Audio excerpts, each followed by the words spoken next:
மாண்புமிகு பேரவை தலைவர் அவர்களே,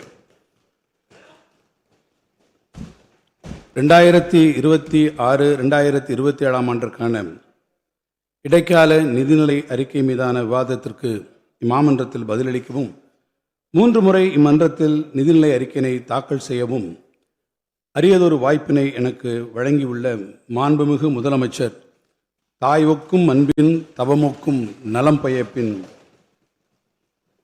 என்னும் கம்பனியின் வரிகளுக்கு ஒப்ப தாயாய் நின்று தமிழ்நாட்டை காக்கும் தனிப்பெருமை கழக தலைவர் அண்ணன் மாண்புமிகு முதலமைச்சர் அவர்களுக்கு முதற்கண் என் வணக்கத்தையும் நன்றியும் தெரிவித்துக் கொள்ள விரும்புகிறேன். முத்தமிழ் அறிஞர் கலைஞர் உறங்கும் திசை நோக்கி தொழுது வணங்குகிறேன். நம்முடைய தலைவர்களுடைய தோளோடு தோள் நின்று தனையனாய் மட்டுமல்லாமல் தலகர்த்தராவும் நின்று இளைஞர் படையினை வழிநடத்தும் மாண்புமிகு துணை முதலமைச்சர் அவர்களுக்கும் இம்மாமன்றத்தில் எங்களுக்கெல்லாம் அறிவுரை வழங்கி நெறிப்படுத்தும் அவைத்தலைவரான தங்களுக்கும் மாண்புமிகு அமைச்சர் பெருமக்கள், முன்வரிசை தலைவர்கள், சட்டமன்ற உறுப்பினர்கள் அனைவருக்கும் எனது மனமார்ந்த வணக்கத்தை தெரிவித்துக் கொள்கிறேன். இடைக்கால நிதிநிலை அறிக்கை மீதான விவாதத்தில் கலந்து கொண்டு நல்ல கருத்துக்களை வழங்கிய மாண்புமிகு எதிர்க்கட்சித் தலைவர் உள்ளிட்ட உறுப்பினர் பெருமக்களுக்கும் என்னுடைய நெஞ்சார்ந்த நன்றி. இந்த மாமன்றத்திற்கு தொடர்ச்சியாக என்னை தேர்ந்தெடுத்து அனுப்பியிருக்கக்கூடிய திருச்சுழி சட்டமன்றத்தினுடைய பெருமதிப்பிற்குரிய வாக்காளர் பெருமக்களுக்கும் இந்த நேரத்தில் என்னுடைய மனமார்ந்த நன்றியை நான் வணங்கி தெரிவிக்க விரும்புகிறேன். மாண்புமிகு பேரவை தலைவர் அவர்களே, 2026-26 ஆண்டிற்கான இடைக்கால வரவு செலவு திட்டத்தின் மீது நடைபெற்ற விவாதத்தில் மாண்புமிகு சட்டமன்ற உறுப்பினர்கள் தங்களுடைய மேலான கருத்துக்களை இம்மாமன்றத்தில் பதிவு செய்திருக்கிறார்கள். மாண்புமிகு சட்டமன்ற உறுப்பினர்கள் தெரிவித்த கருத்துக்களுக்கு அவ்வப்போது மாண்புமிகு அமைச்சர் பெருமக்கள் மட்டுமின்றி நிதித்துறை பொறுப்பினை வகிக்கும் நானும் உரிய விளக்கங்களை இந்த மன்றத்தில் அளித்துள்ளேன். எனவே மாண்புமிகு முதலமைச்சர் அவர்கள் தலைமையில் 5 ஆண்டுகால திராவிட மாடல் ஆட்சியை இந்த நாட்டு மக்களும் எதிர்கால தலைமுறையும் எவ்வாறு சீர்தூக்கி பார்த்து எடை போடுவார்கள் என்பது குறித்து சில கருத்துக்களை என்னுடைய பதிலுரையாக உங்கள் முன்னால் வைக்க விழைகிறேன். எரிகின்ற எங்கள் நெஞ்சமேல் ஆணை, எரிகின்ற எங்கள் நெஞ்சமேல் ஆணை, இனி எங்கள் ஆட்சி இந்நாட்டில் என்ற நெஞ்சுறுதியுடன் பாடிய புரட்சி கவிஞர் பாரதிதாசன் வரிகளுக்கு உயிர் தரும் ஆட்சி இந்த ஆட்சி. சமூக நீதி. தந்தை பெரியார் வழியில் வந்த இந்த திராவிட மாடல் அரசு சமூக நீதியை நிலைநாட்டிட தொடர்ந்து பாடுபட்டு வருகிறது. தமிழ்நாட்டை கடந்த 1 நூற்றாண்டு காலமாக சமூக நீதி பாதையில் நடைபெற்றிட வழிநடத்தி அதன் மூலம் மதவாத அரசியலை தடுத்து நிறுத்திய பெருமை தந்தை பெரியார் அவர்களையே சாரும். தமிழ்நாட்டின் எல்லையில் தந்தை பெரியார் இன்னமும் காவல் காத்து வருகிறார் என்ற ஒரு செய்திதான் வடக்கிலிருந்து வரும் புழுதி காற்றை தடுத்து நிறுத்துகிறது. தமிழ்நாடு 1 நூற்றாண்டுக்கு மேலாக ஏன் தனித்துவமாக சாதி மத பாகுபாடுகளுக்கு இடம் கொடுக்காமல் அமைதி பூங்காவாக திகழ்கிறது என்று யோசித்து பார்த்தால் அதற்கெல்லாம் ஒரே காரணம் சமூக நீதி அடிப்படையிலான திராவிட மாடல் அரசின் கொள்கைகள்தான். தந்தை பெரியார் போன்றே தாமாக சிந்தித்து சிறந்த கருத்துக்களை தெரிவிக்கும் மாபெரும் சிந்தனையாளர்கள் நம்மிடையே தோன்றியது தமிழ்நாட்டிற்கு கிடைத்த ஒரு அரிய நல்வாய்ப்பாகும். தந்தை பெரியாரின் சிந்தனைகளை பண்டிதருக்கும் பாமரருக்கும் ஏற்ற வகையில் சமூக நீதி உரையாடலாக நிகழ்த்தி காட்டியவர் பேரறிஞர் அண்ணா. தந்தை பெரியாரின் சிந்தனைகளுக்கு செயல் வடிவம் கொடுத்தவர் முத்தமிழறிஞர் கலைஞர். இந்த முப்பெரும் தலைவர்களின் வழிவந்து தமிழ்நாட்டின் வெற்றியை தக்க வைத்துக் கொள்ள முன் எப்போதும் இல்லாத அளவிற்கு சவால்களையும் நெருக்கடிகளையும் இந்த காலகட்டத்தில் எதிர்கொண்டு தமிழ்நாட்டின் சமூக நீதி பயணத்தை தொடர்ந்து நிகழ்த்தி வருபவர் நமது மாண்புமிகு முதலமைச்சர் முத்துவேல் கருணாநிதி ஸ்டாலின் அவர்கள். பெரியாரின் சிந்தனை, அண்ணாவின் சொல், கலைஞரின் செயல், முதல்வரின் உழைப்பு என்ற இந்த 4 தலைவர்களின் தனிப்பெரும் தன்மையால் தான் தமிழ்நாட்டு மக்கள் நாள்தோறும் நிம்மதியாக உறங்கச் செல்கிறார்கள். சமூகத்தின் அனைத்து நிலைகளிலும் சமூக நீதியை நிலைநாட்ட வேண்டும் என்ற நோக்கோடு தனது தள்ளாத வயதிலும் உழைத்திட்ட தந்தை பெரியாரின் நெஞ்சில் தைத்த முள் ஒன்றை முத்தமிழறிஞர் கலைஞர் அவர்கள் எடுத்திட முயன்றார். அது அனைத்து சாதியினரும் அர்ச்சகராகலாம் என்ற திட்டம். எனினும் அந்த திட்டத்தை நிறைவேற்றுவதற்கு பல தடைகள், சோதனைகள் வந்தன. அவற்றையெல்லாம் கடந்து இந்த அரசு பதவியேற்ற 100வது நாளிலேயே அனைத்து சாதியினரும் அர்ச்சகராகலாம் என்ற திட்டத்தின் கீழ் முறையாக பயிற்சி பெற்ற 29 அர்ச்சகர் பள்ளி மாணவர்கள் தமிழ்நாட்டின் பல்வேறு திருக்கோவில்களிலும் பணியமர்த்தப்பட்ட வரலாற்று நிகழ்வு நடைபெற்றது. அது மட்டுமல்ல, அன்றைய தினம் பணி நியமனம் பெற்ற பெண் ஓதுவார் ஒருவர் சென்னை அருகிலே உள்ள மாடம்பாக்கம் தேனுபுரீஸ்வரர் திருக்கோவிலில் அடுத்த நாள் காலை பொழுதில் தேமதுர தமிழோசையுடன் மனமுருகி பாடிய தேவார பாடுகள் உலகெங்கும் எதிரொலித்தன. தந்தை பெரியார் நெஞ்சில் தைத்த முள்ளை அகற்ற முயன்ற தந்தையின் முயற்சியை தனையன் வெற்றிகரமாக முடித்து வைத்தார். சமூக ஏற்றத்தாழ்வுகளை அகற்றிடும் நோக்கில் முன்வைக்கப்படும் சமூக நீதி கருத்துக்களின் புதிய பரிமாணங்களை வகித்திடும் நோக்கில் பெண்கள், பழங்குடியினர், திருநங்கைகள், மாற்றுத்திறனாளிகள் அனைவருக்கும் உரிய பங்கினை இந்த அரசு தொடர்ந்து வழங்கி வந்திருக்கிறது. சமூக ஏற்றத்தாழ்வும் ஏழ்மையும் ஒன்றிணைந்தால் ஏற்படும் விளைவுகள் எப்படிப்பட்டது என்பதை அறிந்து அரசு பள்ளி மாணவர்களுக்கான சிறப்பு நலத்திட்டங்கள், வடசென்னை வளர்ச்சி திட்டம், கலைஞர் கைவினை திட்டம் என பல புதிய திட்டங்களை அறிமுகப்படுத்தி செயல்படுத்தி வந்து கொண்டிருக்கிறது நமது அரசு. ஒரே வரியில் சொல்ல வேண்டுமென்றால், சமூக நீதி காக்க நமது அரசு என்றென்றும் தொடர்ந்து போராடும். மாண்புமிகு பேரவைத் தலைவர் அவர்களே, மகளிர் நலன்.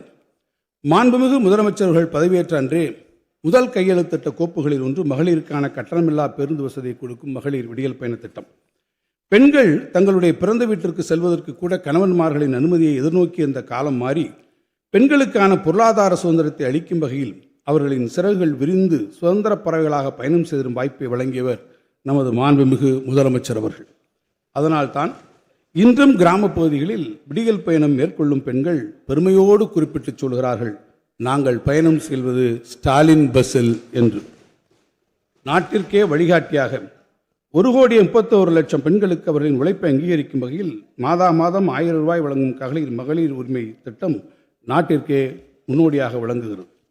பெண் குழந்தைகள் உயர்கல்வியை தொடர வேண்டும் என்ற உயர்ந்த நோக்கத்தோடு அறிமுகப்படுத்தப்பட்ட புதுமை பெண் திட்டம். பெண்கள் என்றாலே காலாகாலத்தில் திருமணம் செய்து வைக்கப்பட வேண்டியவர்கள் என்ற நிலை மாறி அவர்கள் திருமணத்திற்கு வாங்க வேண்டிய தங்கத்தின் விலை குறித்து பெற்றோர்கள் கவலைப்படும் நிலை மறைந்து பெண் குழந்தைகள் கல்வி பயில வேண்டும், அதுவும் உயர்கல்வியை தவறாது பெற வேண்டும், மிகச்சிறந்த பணி வாய்ப்புகளை அவர்கள் பெற்றால் அவர்களை திருமணம் செய்து கொள்ள ஆண்கள் வரிசையில் வந்து நிற்பார்கள் என்ற நிலை இன்றைக்கு உருவாகி இருக்கிறது. அந்த வகையில் நமது முதலமைச்சரின் முன்னிப்பில் பழமைவாத கருத்துக்களை மாற்றி மகளிர் நலன் காக்க விரிவான திட்டங்கள் தீட்டப்பட்டு வருகின்றன. கடைக்கோடி கிராமங்களிலிருந்து பணி நிமித்தம் நகரங்களை நோக்கி வரும் பெண்களின் பாதுகாப்புக்காக தங்கும் வசதி கொண்ட தோழி விடுதிகள் மாவட்டம் தோறும் அமைக்கப்பட்டு வருகின்றன. மகளிர் சுய உதவி குழுக்களுக்கு வங்கிக் கடன் அளிப்பதில் நாட்டிலேயே முதன்மை மாநிலமாக தமிழ்நாடு திகழ்ந்து கொண்டிருக்கிறது.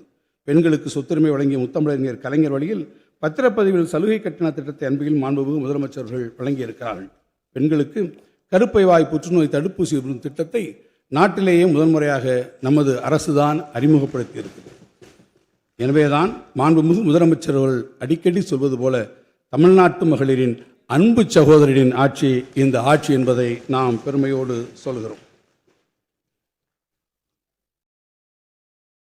பேரவைத் தலைவர் அவர்களே, பள்ளி குழந்தைகள் பசித்த வயிற்றுடன் பாடம் படிக்க வரும் நிலையினை மாற்றி பசியின்றி உற்சாகத்துடன் கல்வி வேண்டப்பட்டு அறிமுகப்படுத்த திட்டம்தான் முதலமைச்சரின் காலை உணவு திட்டம்.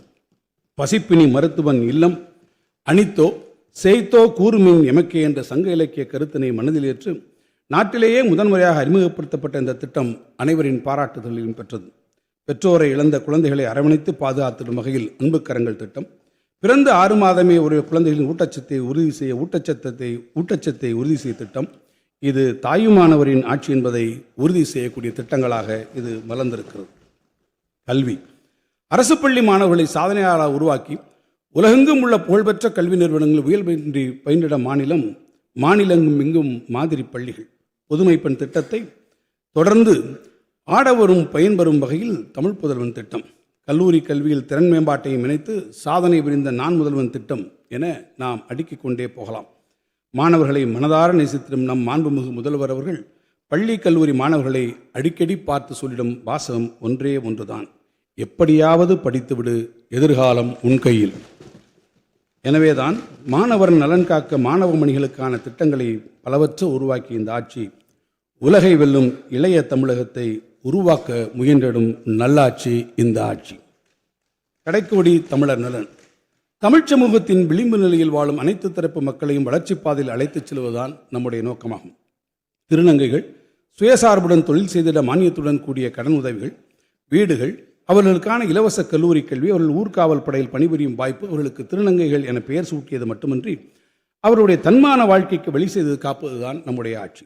முதுமையின் துயர் துடைக்க மூத்த குடிமக்களை பேணி பாதுகாப்பதற்கு அன்பு சோலைகள், அவர்களின் இல்லத்திற்கு நேரடியாக உணவுப் பொருட்களை வழங்கும் தாய் மாணவர் திட்டம், மாற்றுத்திறனாளிகளுக்கு பல்வேறு புதிய திட்டங்களுக்கு அதிக நிதி ஒதுக்கீடு, புற உலக சிந்தனையற்ற மதி இறுக்கம் கொண்டவர்களுக்கு உயர் சிகிச்சை மையம், தொல்குடி மக்கள் வாழ்வு மேம்பட்டு தொழில் வளம் பெருக அவர்களுக்கு பயன் தரக்கூடிய புதிய திட்டங்கள் என இந்த ஆட்சி கடைக்கோடி மக்களின் நலம் காக்கும் ஆட்சியாக இருந்திருக்கிறது. மக்கள் நல அரசு. பேரவைத் தலைவர் அவர்களே, அமெரிக்காவின் கலிபோர்னியா மாநிலம் முற்போக்கான பல மக்கள் நல திட்டங்களையும் சட்டங்களையும் அறிமுகப்படுத்துவதற்கு பெயர் பெற்றது. அதேபோல இந்திய திருநாட்டில் மாபெரும் சமூக நலத்திட்டங்கள் சீர்திருத்தங்கள் அனைத்தையும் அறிமுகப்படுத்தியது நம்முடைய தாய் தமிழ்நாட்டில்தான். 100 ஆண்டுகளுக்கு முன்பே நாட்டிலேயே முதன்முறையாக நீதி கட்சியால் சென்னை 1000 விளக்கு பள்ளியில் மதிய உணவு திட்டம் அறிமுகப்படுத்தப்பட்டது. அதற்கு பிறகு நாட்டிலேயே முதன்முறையாக பள்ளி குழந்தைகளுக்கான காலை உணவு திட்டம் நம்முடைய மாண்புமிகு முதலமைச்சர்களால் தான் அறிமுகப்படுத்தப்பட்டது. தமிழ்நாட்டில் அறிமுகப்படுத்தப்பட்ட மதிய உணவு திட்டம், சத்துணவு திட்டம், மாண்புமிகு முதலமைச்சர்களால் அறிமுகப்படுத்தப்பட்ட காலை உணவு திட்டம் உள்ளிட்ட திட்டங்களை பின்பற்றி பிற மாநிலங்களும் இத்திட்டங்களை அறிமுகப்படுத்துவதற்கான நடவடிக்கைகளில் இறங்கியுள்ளன. பதவியேற்ற முதல் நாளே கையெழுத்திட்ட மகளிருக்கான விடியல் பயண திட்டத்தை இன்று மற்ற மாநிலங்களும் பின்பற்ற தொடங்கி இருக்கின்றன. 1,31,00,000 பெண்கள் பயன்பெறும் கலைஞர் மகளிர் உரிமை திட்டம் இன்று நாட்டின் பல மாநிலங்களிலே செயல்படுத்தப்பட்டு வருகிறது. மாவட்டந்தோறும் ஏற்படுத்தப்பட்டிருக்கும் தோழி விடுதிகள் இன்று நாடெங்கும் விரிவுபடுத்தப்படும் என ஒன்றிய அரசு அறிவித்துள்ளது. நமது அரசு சென்ற வருடம் அறிமுகப்படுத்திய அரசு அலுவலர்களின் பணியிடை நிகழும் மரணத்திற்கு 1 கோடி ரூபாய் வங்கிகளின் மூலம் காப்பீடு வழங்கும் திட்டம் தற்போது ஒன்றிய அரசின் பணியாளர்களுக்கும் விரிவுபடுத்தப்பட்டிருக்கிறது. எனவே இந்த ஆட்சி நாட்டிற்கே நல்வழி காட்டும் நல்லாட்சி. அறிவாயுதம். அரசு மாதிரி பள்ளிகளில் பயிலும் மாணவர்கள் இந்திய தொழில்நுட்பக் கழகத்திலும் IIT உலகின் புகழ்பெற்ற நிறுவனங்களிலும் பல்வேறு புகழ்பெற்ற பல்கலைக்கழகங்களிலும் சேர்ந்து கல்வி பயின்று வருவது நமக்கெல்லாம் பெருமையாகும். நான் முதல்வன் திட்டத்தில் திறன் பயிற்சி பெற்றவர்கள் தொழில்நுட்ப உலகத்தின் முன்னணி நிறுவனங்களில் இன்று காலடி எடுத்து வைத்திருக்கிறார்கள். மாவட்டந்தோறும் நடைபெற்று வரும் புத்தக காட்சிகள் வாசிப்பு இயக்கத்தை இன்று பரவலாக்கி இருக்கிறது. பன்னாட்டு புத்தக காட்சி பல்வேறு உலக மொழிகளில் தமிழ் இலக்கியங்களில் இடம்பெற வைத்திடும் ஒரு மகத்தான முயற்சியாக மலர்ந்திருக்கிறது. உயர்கல்வி சேர்க்கை சதவீதம் தேசிய சராசரியை விட 2 மடங்கு அதிகரித்துள்ளது. மதுரை, கோவை, திருச்சி, சேலம், கடலூர், நெல்லையில் என தமிழ்நாட்டில் பரவலாக மாபெரும் நூலகங்கள், முதல்வர் படிப்பகங்கள் ஏற்படுத்தப்பட்டு வருகிறது. இந்த ஆட்சியின் முதன்மை நோக்கமாக உங்கள் கரங்களில் அறிவாயுதம், ஊரெங்கும் அறிவாலயம் என்ற முழக்கம் அமைந்திருக்கிறது. பேரவைத் தலைவர்களே, நிகழ்கால போக்குகளை சீரமைப்பதில் காட்டிடும் கவனத்தையும் ஆர்வத்தையும் எதிர்கால வளர்ச்சியிலும் நமது அரசு காட்டி வருகிறது. அரசு அலுவலகங்களும் கணினிமயமாகி வருகின்றன. அரசு சேவைகள் இணைய வழியில் துரிதமாக மக்களுக்கு வழங்கப்பட்டு வருகிறது. ஏன் இன்று சட்டமன்றத்தில் கூட காகித புழக்கம் குறைந்து கையடக்க கணினியில் நீர்நிலை அறிக்கை உட்பட சட்டமன்ற பதிவுகள் காண கிடைப்பது நம்முடைய நாட்டிலேயே முதன்முறை அல்லவா?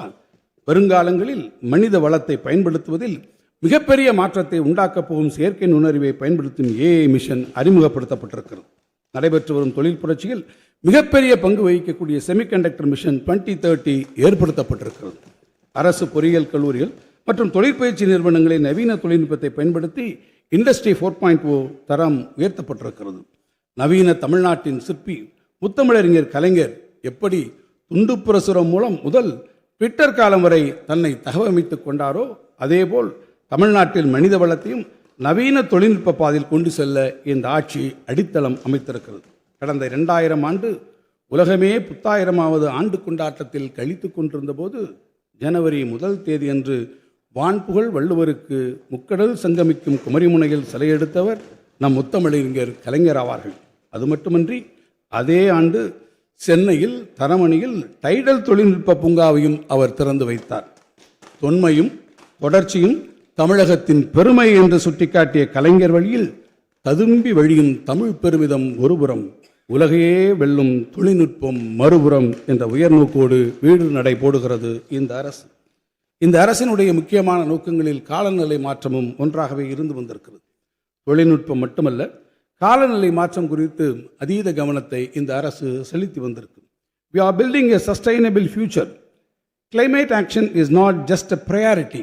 It's Tamil Nadu's responsibility to future generation என்கின்ற அடிப்படை தத்துவத்தை இந்த அரசு முழுதும் உணர்ந்திருக்கிறது. பேரவைத் தலைவர் அவர்களே,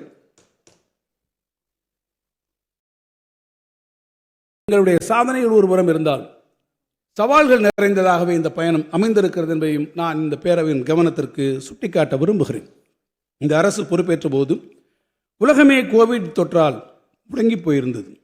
ஆக்சிஜன் கிடைக்காமல் நாடெங்கும் பலர் உயிர் துறக்கும் இக்கட்டான நிலை. அவற்றையெல்லாம் திறம்பட சமாளித்து தமிழ்நாட்டு மக்களை காத்து நம் பொருளாதாரத்தை மீண்டும் சீர்படுத்திய பெருமை நமது மாண்புமிகு தமிழ்நாட்டு முதலமைச்சர் அவர்களை சாரும். இந்த 5 வருட காலத்தில் அழையா விருந்தாளிகளாக வந்து இன்னல்கள் பல தந்த இயற்கை பேரிடர்கள், பெருவெள்ளம், கனமழை என அனைத்து பேரிடர்களையும் மாண்புமிகு முதலமைச்சர் தலைமையிலான இந்த ஆட்சி திறம்பட நிர்வகித்தது. மெட்ரோ ரயில் திட்டங்களுக்கு அனுமதி மறுப்பு, நிதி ஒதுக்கீடு நிறுத்தி வைத்தது, மும்மொழிக் கொள்கையை வலியுறுத்தி அனைவருக்கும் கல்வி திட்டத்தில் ஒன்றிய அரசின் உதவியை நிறுத்தியது, ஜல்ஜீவன் திட்டத்திற்கு நிதி மறுப்பு என பல்வேறு நிதிச்சுமையோடு தான் நாம் நிர்வாகத்தை நடத்தி கொண்டிருக்கிறோம். அந்த வகையில் இயற்கை பேரிடர்கள் ஒருபுறம், ஒன்றிய அரசு தரும் செயற்கை நெருக்கடிகள் மறுபுறம் என பல்வேறு சோதனைகளை எதிர்கொண்டு தமிழ்நாட்டு மக்களை பாதுகாத்து வழிநடத்தி கொண்டிருப்பது நம்முடைய மாண்புமிகு முதல்வர் அவர்கள்தான். சவால்கள் நிறைந்த பாதையில் நிலைகுலையாமல் நேர்கொண்ட பார்வையோடு நாம் பயணம் செய்வதற்கு வழிகாட்டுவது முத்தமிழறிஞர் கலைஞர் அளித்த ஒரே ஒரு வாசகம்தான். நாம் தென்றலை தீண்டியதில்லை, ஆனால் தீயை தாண்டி இருக்கிறோம். மதச்சார்பின்மை. பேரவைத் தலைவர்களே, கடந்த 5 வருடங்களில் தமிழ்நாட்டில் சாதி மதம் மோதல்கள் ஏதுமில்லை. அமைதி பூங்காவாக திகழ்ந்திடும் தமிழ்நாட்டில் குழப்பம் விளைவிக்க முயற்சி செய்த சக்திகள் முதலமைச்சரால் முறியடிக்கப்பட்டன. பேரவைத் தலைவர்களே, வரலாற்றின் பக்கங்களை நீங்கள் புரட்டி பார்த்தால் பேரரசர்களின் ஆட்சி காலத்தில் சமூக நிலக்கம் நிலவியே வந்திருக்கிறது. உலகம் வியக்கும் வண்ணம் தஞ்சை பெரிய கோயிலை கட்டிய மாமன்னன் ராஜராஜன் நாகப்பட்டினம் சூடாமணி புத்த விகாரை கட்டுவதற்கும் தானமாக நிலங்களை வழங்கினார் என்பது வரலாறு. அந்த வகையில் இந்த 5 ஆண்டு காலம் மாண்புமிகு முதல்வருடைய ஆட்சி காலத்தில் தமிழ்நாட்டில் சமூக அமைதி நிலவி மத நல்லிணக்கம் மிகுந்த சிறப்போடு பேணி காக்கப்படுகிறது. சுருங்கச் சொன்னால் நமது கொள்கை ஒன்றே குலம், ஒருவனே தேவன். பேரவைத் தலைவர்களை, நாம் யாருடன் போட்டி போடுகிறோம்? மனித வளம், தொழில் வளர்ச்சி என எந்த துறையில் எடுத்தாலும் இந்தியாவிலேயே முதன்மை மாநிலங்கள் ஒன்றாக தமிழ்நாடு இன்றைக்கும் திகழ்ந்து கொண்டிருக்கிறது. ஏற்றுமதி தரக்குறியீட்டில், மின்னணு பொருள்களின் ஏற்றுமதியில், மோட்டார் வாகனங்களின் உற்பத்தி மற்றும் ஏற்பதியில், புத்தொழில் சூழல் அமைவதற்கான தரவரிசையில், தொழிற்சாலைகளில் பணிபுரியும் மகளிரின் பங்கேற்பில், உயர்கல்வி சேர்க்கை விகிதத்தில், நாட்டிலேயே சிறந்த உயர்கல்வி நிறுவனங்களின் அதிக எண்ணிக்கையில், நிதி ஆயோக் நீட்டித்த வளர்ச்சி இலக்கு குறியீடுகளில், தேசிய அளவில் குறைவான வறுமை நிலை கொண்ட மாநிலங்களில் ஒன்று என்ற வகையில், அதிக எண்ணிக்கையில் ராம்சர் தலங்களை கொன்ற பெருமை பெற்ற மாநிலம் என்ற வகையில் இந்தியாவிலேயே நாம் மிகப்பெரிய முன்னணி மாநிலங்களில் ஒன்றாக திகழ்கிறோம். நாம் மற்ற மாநிலங்களுடன் போட்டி என்பதை விட வளர்ந்த நாடுகளுக்கு இணையான வளர்ச்சி பெற வேண்டும் என்பதே நமது இலக்கு. கடந்த 5 ஆண்டுகளின் சாதனையை இந்த வகையில் நாம் தொகுத்து சொன்னால், இமயம் வெல்வோம், சிகரம் தொடுவோம், தரணியை நாம் ஆழ்வோம். பேரவைத் தலைவர்களே, பேரறிஞர் அண்ணா அவர்கள் உலகே வியக்கும் அளவிற்கு சென்னையிலே 2வது உலகத்தமிழ் மாநாட்டை நடத்தினார்கள். நம் தாய் தமிழ்நாட்டிற்கு தமிழ்நாடு என்று பெயரிட்டு வரலாற்றில் நிலை பெற்றார்கள். முத்தமிழறிஞர் கலைஞர் அவர்கள் குமரி முனையில் வள்ளுவருக்கு மானுவீர சிலை எழுப்பினார்கள். நம்முடைய முதல்வர் முத்துவேல் கருணாநிதி ஸ்டாலின் அவர்களோ நாடே வியக்கும் வண்ணம் கீழடி பொருணை அருங்காட்சியகங்களை அழகுரை இன்றைக்கு வடிவமைத்திருக்கிறார். இந்திய துணைக்கண்டத்தின் வரலாறு தமிழ் நிலப்பரப்பிலிருந்துதான் தொடங்கி எழுதப்பட வேண்டும் என உரைத்து இரும்பின் தொன்மையை உலகுக்கு அறிமுகப்படுத்தியவர்கள் தமிழர்கள் என்பதை அறிவியல் பூர்வமாக நம் முதல்வர் பிரகடனம் செய்ததை இந்த நாடே திரும்பி பார்த்தது. அந்த வகையில் பேரறிஞர் அண்ணா, முத்தமிழறிஞர் கலைஞர் வழியில் முத்துவேல் கருணாநிதி ஸ்டாலின் என்கின்ற பெயரும், அவர்தான் தமிழ் பண்பாட்டின் காவலர் என்பதும் வரலாறு என்றைக்கும் தன் பக்கங்களில் மறவாது குறித்து வைத்துக் கொள்ளும். தலைவர் அவர்களே, குழந்தைகளுக்கு பெயர் சூட்டி மகிழ்வது நம் இயல்பு. நண்பர்களுக்கு செல்ல பெயரிட்டு அழைப்பது நமக்கெல்லாம் இன்பம் தரும். ஆனால் நம் முன்னோருக்கு பெயர் சூட்டும் வாய்ப்பு வரலாற்றில் மிகச்சிலருக்குத்தான் கிடைக்கும். அந்த வகையில் நம் தாய் தமிழ்நாட்டிற்கு தமிழ்நாடு என்று பெயரிட்டவர் பேரறிஞர் அண்ணா அவர்கள். அந்த வரிசையில் முத்தமிழறிஞர் கலைஞர் அவர்கள் எழுப்பிய வள்ளுவர் சிலைக்கு பேரறிவு சிலை என்று பெயரிட முதல்வர் அவர்களுக்கு காலம் ஒரு அருமையான வாய்ப்பை வழங்கியது. அது மட்டுமல்லாமல் மனோன்மணியம் சுந்தரனால் எழுதிய நம் உயிருக்கு நிகரான தமிழ்த்தாய் வாழ்த்தை மாநில பாடல் என்று அரசு அங்கீகரிக்கும் செய்த வாய்ப்பையும் வரலாறு அவருக்கு வழங்கியிருக்கிறது. தமிழ்நாட்டில் வாழும் தமிழர்களுக்கு மட்டுமின்றி இந்தியாவின் பல மாநிலங்களில் வாழும் தமிழர்களும் பயன்பெறும் வகையில் ஒவ்வொரு ஆண்டும் அயலகத் தமிழர் தினத்தை நமது அரசு கொண்டாடி மகிழ்கிறது. இலங்கை தமிழரின் நலனுக்காக புதிய வீடுகள் வழங்கி உதவித்தொகை உயர்வு, சுய உதவிக்குழு கடன் உதவி, இளைஞர்களுக்கு திறன்பயிற்சி என பல நல்ல திட்டங்கள் நடைமுறைப்படுத்தி வருகிறது. பொருளாதார நெருக்கடியில் சிக்கி தவித்த இலங்கை மக்களுக்கு உதவி செய்திட நிவாரணப் பொருட்கள் அனுப்பியது முதல் அண்மையில் புயல் வெள்ளத்தால் பாதிக்கப்பட்ட இலங்கை மக்களுக்கு உணவுப் பொருட்கள், உயிர்காக்கும் மருந்துகளை அனுப்பி வைத்த இந்த மனிதாபிமானமிக்க செயல் உலகத் தமிழரிடையே பெரும் வரவேற்பை பெற்றது.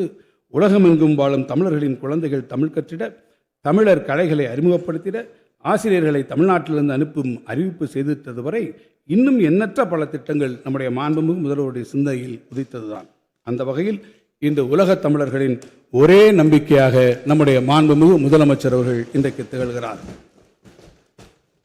கடந்த 5 ஆண்டுகளில் நம்முடைய மாண்பு முதல்வர்கள் தலைமையில் அறிமுகப்படுத்தப்பட்ட பல்வேறு மக்கள் நல திட்டங்கள், கலைஞர் மகளிர் உரிமை திட்டம், மகளிர் விடியல் பயணம், புதுமை பெண் திட்டம், தோழி விடுதல் திட்டம், அன்பு கரங்கள், அன்பு சோலைகள், தாய்மானவர் இல்லந்தேடி கல்வி, கல்லூரி கனவு, நான் முதல்வன் மடிக்கணியில் விளங்கும் திட்டம் என நான் தொடர்ந்து சொல்லிக்கொண்டே போகக்கூடிய அளவிற்கு இந்த திட்டங்களுடைய எண்ணிக்கையும் பேரிடம் இருக்கிறது.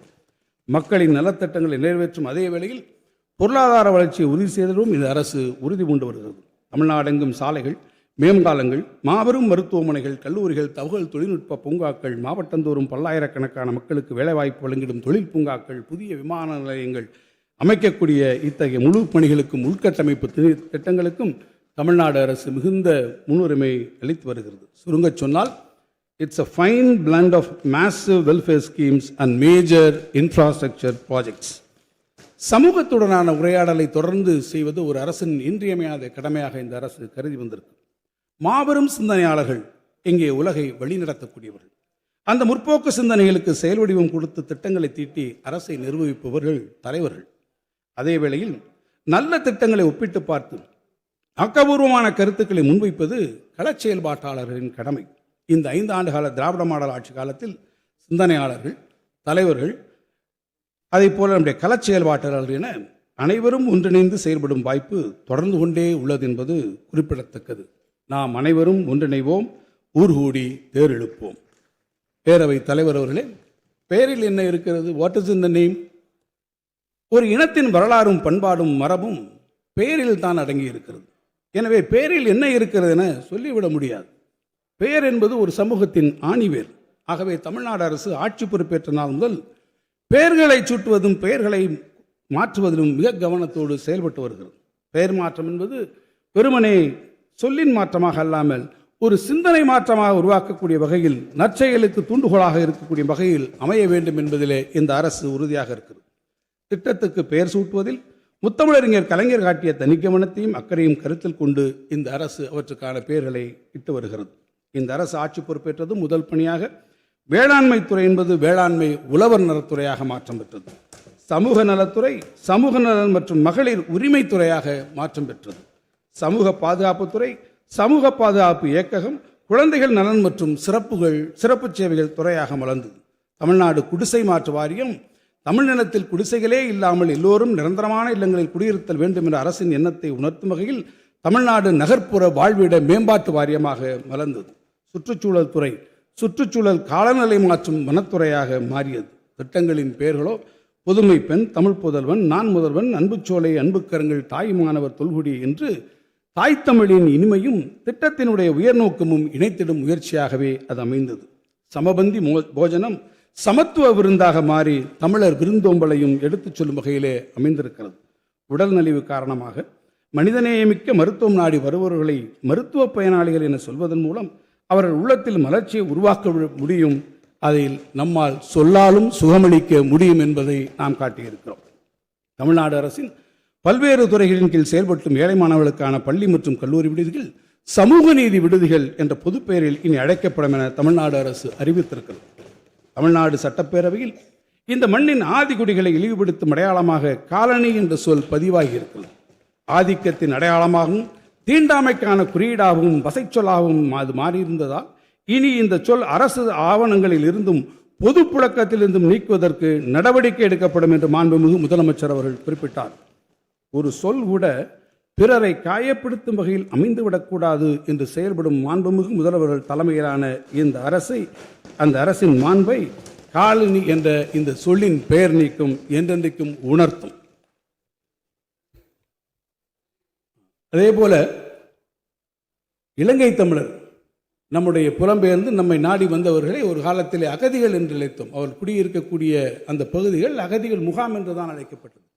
ஆனால் இன்றைக்கு அந்த அகதிகள் என்ற அந்த சொற்றொடையை மாற்றி இலங்கை தமிழர் என்று அவருடைய தாய் தமிழ் தொப்புள் கூடிய உறவுகளை அழைத்து இந்த சமுதாயத்தில் அவர்களுக்கு ஒரு தனித்த அங்கீகாரத்தையும் அடையாளத்தையும் வழங்கியது நம்முடைய மாண்புமிகு முதலமைச்சர் அவர்கள். பேரவைத் தலைவர்களை மாற்று கருத்து கொண்டவர்களையும் மதித்து அரசியல் தளத்தில் எதிர்நிலைத்து களமாடுபவர்களையும் அரவணைத்து செல்லும் பெருந்தன்மைக்கு சொந்தக்காரர் நம்முடைய மாண்புமிகு முதல்வர் அவர்கள். உண்மையை சொல்வதென்றால் எங்களுக்கே கூட அவ்வப்போதெல்லாம் சிறிது வியப்புகள் ஏற்படுவது உண்டு. எங்கள் கழக தோழர்கள் உடன்பிறப்புகளில் சுக்கரவர்களில் பங்கு பெறுவதை காட்டிலும் மாற்று கட்சியினர், எதிர்கட்சியினர், ஏன் எங்களை மிக அதிகமான அளவிலே விமர்சிக்கும் நபர்கள் யாராவது ஒருவர் இருந்தால் கூட அவர்களுக்கு ஏதாவது ஒன்றென்றால் உடனடியாக ஓடிச் சென்று நேரடியாக பார்ப்பது எங்கள் முதலமைச்சர்களுடைய இயல்பு. எங்கள் முதலமைச்சருக்கு, ஏன் எங்கள் முதலமைச்சர், நம்முடைய முதலமைச்சர் அவர்களுக்கு மாற்று கருத்துக்களை கொண்ட எதிர்க்கட்சியினர் இருக்கிறார்கள். ஆனால் அவருக்கு எதிரிகளே கிடையாது. இந்த அரசு பொறுப்பேற்ற போது கோவிட் பெருந்தொற்று காரணமாக முன்னாள் முதல்வர் இன்றைய எதிர்க்கட்சி தன்னுடைய படத்தை தாங்கி பள்ளி குழந்தைகளுக்கு விநியோகப்படாமல் இருந்த புத்தக பைகளை பெருந்தன்மையோடு அனைத்து குழந்தைகளுக்கும் விநியோகம் செய்ய சொல்லி உத்தரவிட்ட பெருந்தன்மை யாருக்கு வரும்? எனவே மாண்புமிகு எதிர்க்கட்சித் தலைவர் இங்கே வந்து தன்னுடைய நன்றியை நேரிலே தெரிவிக்க வாய்ப்பில்லாத நிலையில் அவர் சார்பாகவும் நான் மாண்புமிகு முதலமைச்சருக்கு என் மனமார்ந்த நன்றியை இந்த அவையிலே தெரிவிக்க விரும்புகிறேன். பேரவைத் தலைவர் அவர்களே, அரசு ஊழியர்கள் மீது டெஸ்மா சட்டங்களை எல்லாம் போட்டு சிறையிலே தள்ளிய காலம் ஒன்று உண்டு. ஆனால் அரசு ஊழியர்களின் 22 ஆண்டு கால கோரிக்கையை ஏற்று தமிழ்நாடு அரசின் புதிய உறுதியளிக்கப்பட்ட ஓய்வூதிய திட்டம் அறிவித்த போது அரசு ஊழியர்கள் பெருமகிழ்ச்சியோடு இந்த திட்டத்தினை வரவேற்றிருக்கிறார்கள். அது மட்டுமல்ல, செயின்ட் ஜார்ஜ் கோட்டையில் முதலமைச்சர் அறையில் மகிழ்ச்சி பொங்க அரசு அலுவலர்கள் மாண்புமிகு முதல்வர்களுக்கு இனிப்பு ஊட்டிவிட்ட அதிசயமும் அன்றைக்கு நடந்தது. எனவே இந்த ஆட்சி அரசு ஊழியர்களின் நலன் காக்கும் ஆட்சி. பேரறிஞர் அண்ணாவின் வழியில் முத்தமிழறிஞர் கலைஞர் காட்டிய திசையில் பயணித்து மாநில உரிமைகளை மீட்டெடுக்க நாட்டில் கூட்டாட்சி தத்துவத்தை நிலைநிறுத்த நம்முடைய முதலமைச்சர்கள் தொடர்ந்து முயற்சிகளை எடுத்து வருகிறார்கள். கூட்டாட்சி தத்துவத்தை குலைத்திடும் எந்த முயற்சி தலைநகரில் இருந்து உருவானாலும் அதை எதிர்க்கும் முதல் குரல் தமிழ்நாட்டில் இருந்துதான் ஒலிக்கும் என்பதை திட்டவட்டமாக தெரிவித்திருக்கிறார்கள். அந்த வகையில் அண்மையில் தமிழ்நாடு அரசு ஒன்றிய மாநில உறவுகள் குறித்த உயர்நிலைக் குழுவின் முதல்கட்ட அறிக்கை இந்த மாமன்றத்தின் முன் வைக்கப்பட்டிருக்கிறது. எனவே இந்த ஆட்சி மாநில உரிமைகளை பாதுகாக்க உரக்க குரல் கொடுக்கும் ஆட்சி. இந்த ஆட்சியில் சமூகத்தின் அனைத்து தரப்பினருக்கும் பல்வேறு நலத்திட்டங்கள் அறிவிக்கப்பட்டு செயல்படுத்தப்பட்டு வருகின்றன. ஆனால் ஒரு மிக முக்கியமான ஒரு மாற்றம் நிகழ்ந்திருக்கிறது. நலத்திட்டங்களை பெறும் பயனாளிகள் தாங்கள் பெறுவது சலுகை அல்ல, அது அவருடைய உரிமை என்பதை பொதுமக்களுக்கும் அரசு இயந்திரத்திற்கும் புரிய வைக்கப்பட்டிருக்கிறது. அதனால்தான் பெண்களின் உழைப்பளிக்கும் இந்த திட்டத்திற்கு கலைஞர் மகளிர் உரிமை தொகை என்று பெயரிடப்பட்டிருக்கிறது. பேரவைத் தலைவர் அவர்களே, அரசின் திட்டங்களை சொல்லி வந்திருக்கிறேன். ஆனால் நம்முடைய மாண்புமிகு முதலமைச்சருடைய நிர்வாகத்திறன் எந்த அளவிலே இருந்திருக்கிறது, அவருடைய கூர்த்த மதிநுட்பம் எந்த அளவிலே இந்த நாட்டிற்கு பெருமளவு உதவி இருக்கிறது என்பதையும் நான் சுட்டிக்காட்ட வேண்டியது என்னுடைய கடமையாகும். பேரவைத் தலைவர் அவர்களே, முத்தமிழறிஞர் கலைஞர் அவர்களுடைய மதிநுட்பமும் நிர்வாகத்திறனும் உலகறிந்தது. அவர் வழியில் நம்முடைய மாண்புமிகு முதல்வருடைய திறமையான நிர்வாகம் குறித்து இந்த நாடு அறிந்து கொள்ளக்கூடிய நிகழ்வு ஒன்று சமீபத்திலே நடைபெற்றது. சரியாக ஒரு வாரத்திற்கு முன்னால் சென்ற வெள்ளிக்கிழமை வங்கக்கடலோரம் கடல் அலைகள் அன்றைய தினம் சூரியன் உதயமாகும் போது அது உதயமாகும் நேரம் குறித்து தங்களுக்குள் அலைபேசிக் கொண்டிருந்தன. வானவியல் நிபுணர்கள் அன்றைய தினம் சூரிய உதயம் என குறித்து கொடுத்த நேரம் காலை 6:32. அதே வேளையில் சென்னை தொல்காப்பிய பூங்காவில் நடைபயிற்சியை மேற்கொண்டிருந்தது இன்னும் ஓர் உதய சூரியன். ஆனால் அவருடைய எண்ணமெல்லாம் அவருடைய அலைபேசியிலே வரக்கூடிய அழைப்புகளுக்காக காத்திருந்தது. மிகச்சரியாக 6:32 மணிக்கு வந்த செய்தி, தமிழ்நாடு எங்கும் கலைஞர் மகளிர் உரிமை தொகையில் பெற்றிடும் 1,31,00,000 மகளிரின் வங்கிக் கணக்கில் 5,000 ரூபாய் வரவு வைக்கப்படும், அந்த பணி தொடங்கி வைக்கப்பட்டது என்கின்ற செய்தியே அந்த செய்தி. எப்படி வானில் சூழ்ந்திடும் கருமேகங்களை விளக்கி கதிரவன் தன் ஒளியை பரப்ப தொடங்குகிறதோ, அதேபோல சிறுமதியாளர்களின் தடையை தவிர்த்து மகளிரின் உரிமையை நிலைநாட்டி எங்கள் உதயசூரியன் மாண்புமிகு முதல்வர் எடுத்திட்ட அந்த செயலை தமிழ்நாடே பாராட்டி மகிழ்கிறது. இது துல்லிய தாக்குதல் அல்ல, இது துல்லிய தாக்குதல் அல்ல, ஒரு தாயுமானவரின் அன்பான அரவணைப்பு. It is not a surgical strike. It is a strategy filled with compassion but executed with clinical precision. நீங்கள் மகளிர் உரிமை தொகையாக 1000 ரூபாய் கொடுப்பதை நிறுத்த முயற்சித்தால், நீங்கள் மகளிர் உரிமை தொகையாக 1000 ரூபாய் நாங்கள் கொடுப்பதை நிறுத்த முயற்சித்தால், நான் 5000 ரூபாயாக அதை தருவேன் என்று நம்முடைய மாண்புமிகு முதலமைச்சர் எடுத்த முடிவு இன்று மகளிர் மனம் குளிர்ந்து வாயார வாழ்த்தும் சூழல் ஏற்பட்டிருக்கிறது. இந்த நிகழ்வு இன்னும் ஒரு உண்மையையும் உணர்த்தி செல்கிறது. சுயமரியாதை திருமணம், சட்ட அதிகாரம், இருமொழிக் கொள்கை, அதேபோல நம் மாநிலத்தின் பெயர் தமிழ்நாடு என்று சூட்டி இவற்றுக்கு ஏதேனும் பங்கம் வந்தால், பாதகம் வந்தால் மக்கள் கொந்தளித்து விடுவார்கள் என்ற அச்சம் அனைவருக்கும் ஏற்படும். அந்த அச்சம் இருக்கும் வரை இந்த நாட்டை ஆள்வது பேரறிஞர் அண்ணாதான் என்று உரக்கச் சொன்னாரே, அதை போல சமூக நீதிக்கு எப்போதெல்லாம் பங்கம் வருகிறதோ அப்போதெல்லாம் தமிழ்நாடு உரத்து குரல் கொடுக்கும். அந்த குரல் எப்போதும் கலைஞர், முத்தமிழறிஞர் கலைஞர் அவர்களின் கம்பீர குரலைத்தான் எதிரொலிக்கும். அதேபோல்தான் மகளிரின் உழைப்பை அங்கீகரிக்கும் மகளிர் உரிமை திட்டத்தை யாரேனும் நிறுத்த முற்பட்டால் தமிழ்நாடே கொந்தளிக்கும். அந்த கொந்தளிப்பு உணர்வு இருக்கும் வரை தமிழ்நாட்டை ஆட்சி செய்வது முத்துவேல் கருணாநிதி ஸ்டாலின் தான் என்பதை நான் உரத்து சொல்கிறேன். பேரவைத் தலைவர் அவர்களே, வரலாறு பேசும் சாதனைகள், மாமன்னன் ராஜராஜன் அவருடைய மெய்கீர்த்தி. காரணம், நான் ஏன் ராஜராஜனை குறிப்பிடுகிறேன் என்று சொன்னால், அவனுக்கு முன்னாலே வந்தவர்களெல்லாம் புராண கதைகளை எழுதி அதிலிருந்து வந்ததாக இருந்தது. ராஜராஜன் தான் முதன் முறையாக தன்னுடைய கல்வெட்டுக்களில் தான் உண்மையாக பெற்ற வெற்றிகளை எல்லாம் பட்டியலிட்டு அவன் ஒவ்வொரு நாடுகளையும் வென்றெடுத்த வரலாற்றை சொல்லுகிற போது அது மெய்கீர்த்தி, உண்மையான புகழ் என்ற பெயரிலே அது அமைக்கப்பட்டது. அவன் சொல்லுகிறான், திருமகள் போல பெருநிலச் செல்வியும் தனக்கே உரிமை உண்டமை மணக்குள காந்தலூர் சாலை கலமறுத்தருளி வேங்கை நாடும் கங்கவாடியும் தடியவாடியும் நிலம்பப்பாடியும் குடமடை நாடும் குங்கமும் கலிங்கமும் உரட்டலில் சிங்கள மண்டலமும் எட்டவாடி ஏழரை இலக்கமும் உன்னீர் விளந்தீவு பன்னீர் ஆயிரமும் திண்டரல் வென்றி தண்டார் கொண்ட எழில் வளர் சூழியரெல்லா ஆண்டும் தொழுதக விளங்கும் ஆண்டே செழியரை தேசுகோல் கோ ராஜராஜராஜ வேசரி வன்பரான உடையார் ஸ்ரீ ராஜராஜ தேவர்க்கு என்று தான் வென்ற நாடுகளுடைய பட்டியலெல்லாம் அந்த மெய்கீர்த்தியிலே ராஜராஜன் குறிப்பிட்டு சொன்னான். மாமன்னன் ராஜராஜன் பழந்தமிழகத்தை ஒட்டியுள்ள பகுதிகளுக்கு படையெடுத்து சென்று வெற்றி கொண்டு தமிழர் பெருமையை நிலைநாட்டினார். அவருடைய தனையன் ராஜேந்திர சோழனும் கடல் கடந்து கடாரம் சென்று வரலாற்றிலே நீங்காத இடம் பெற்றான். ஆனால் இந்த நவீன யுகத்தில் மக்களாட்சி மலர்ந்திடும் இந்த காலகட்டத்தில் நாம் வேறெங்கும் படையெடுத்து செல்ல வேண்டிய அவசியமில்லை. மக்கள் நலத்திட்டங்களை தீட்டி எதிர்கால தலைமுறைக்கு வளம் சேர்க்கும் வகையில் மாபெரும் திட்டங்களை நடைமுறைப்படுத்தினால் போதும். மற்ற மாநிலங்களை விட தமிழ்நாட்டை நாம் முன்னணியில் இருக்கச் செய்ய முடியும். அது மட்டுமா, நாம் போட்டி போடுவது இந்தியாவின் மற்ற மாநிலங்களோடு அல்ல, தென்கிழக்கு ஆசியாவோடு நாம் போட்டிவிடுகிறோம். கிழக்கு ஐரோப்பாவின் வளர்ந்த நாடுகளோடு தான் நாம் போட்டியிடுகிறோம். அந்த வகையில் $1 டிரில்லியன் பொருளாதார வளர்ச்சி என்ற நோக்கோடு விரைந்து பயணிக்கும் தமிழ்நாட்டிற்கு முதலமைச்சராக இந்த முத்துவேல் கருணாநிதி ஸ்டாலின் அமைந்தது தமிழ்நாட்டினுடைய மாபெரும் நல்வாய்ப்பு, வரப்பிரசாதம். தமிழ்நாடு வளர்ச்சி பாதையில் வெற்றிகரமாக பயணித்திட, உலகத் தமிழர்களை வழிநடத்திட நமது மாண்புமிகு முதல்வர் அவர்களின் தலைமை தொடர்வது காலத்தின் கட்டாயமாகும்.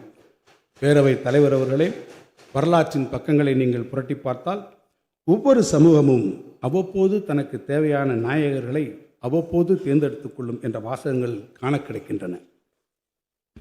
அந்த வகையில் உலகை வெல்லும் வேட்கையுடன் விரைந்து பயணிக்கும் தமிழ்நாட்டு மக்கள் தேர்ந்தெடுத்தது இந்த திராவிட நாயகர் முத்துவேல் கருணாநிதி ஸ்டாலின் என்ற மகத்தான தலைவர். அந்த மகத்தான தலைவருடைய கரங்களை பாதுகாப்பாக பற்றி கொண்டு நாம் ஒன்றாக பயணித்து வென்றிடுவோம். வாழ்க தமிழ், வாழ்க தமிழ்நாடு. நன்றி, வணக்கம்.